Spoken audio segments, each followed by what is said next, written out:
Hi, I'm Nikki, the Obsessive Bookseller. Welcome to my channel, and welcome to episode 14 of my A to Z challenge.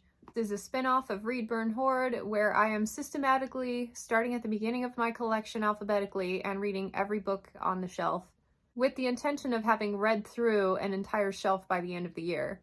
And I'm only reading one chapter a day, considering we're about a third of the way through the year, and I'm about a third of the way through the shelf. Things are going pretty well so far. I have sold or donated everything that I have read up to this point, with the sole exception of this week's current read, Bronze Gods by A.A. Aguirre. I managed to read all 7 days this week, and I am on chapter 31 of 33, so I will definitely be finishing it this week and starting in on book 2. At this point in the book, I still don't know for sure who the murderer is. A lot of the meat of my opinion will be next week when I can tell you whether or not the culmination of events was worth all the effort for it and whether or not my prediction was true. And I really want to see how it wraps up because I am discovering that with mystery novels, the ending is kind of everything. And again, this is more urban fantasy than mystery, but still has a strong enough component that I think the mystery crowd might enjoy it. The only thing weird that I forgot to mention is that there were a couple of kind of sexist comments in here about like, oh, that was pretty good for a woman. And this is a husband and wife writing team where Anne Aguirre, the woman, is a writer by profession. And it seemed like some of the things in there that were said were a little off color.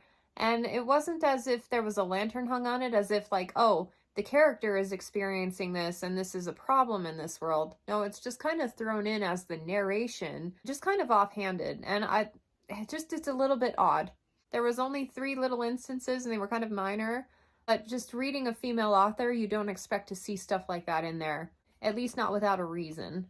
But the female character in here defers to the male character in almost every single situation because she doesn't think that the male crowd will take her seriously. So if they're confronting someone, she lets him take the lead.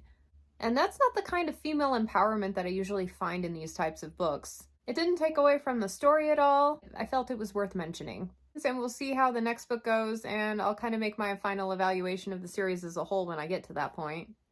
But we'll see how this one ends, and we'll see how the next one goes, and I'll kind of give my full evaluation once I get to the end of the duology.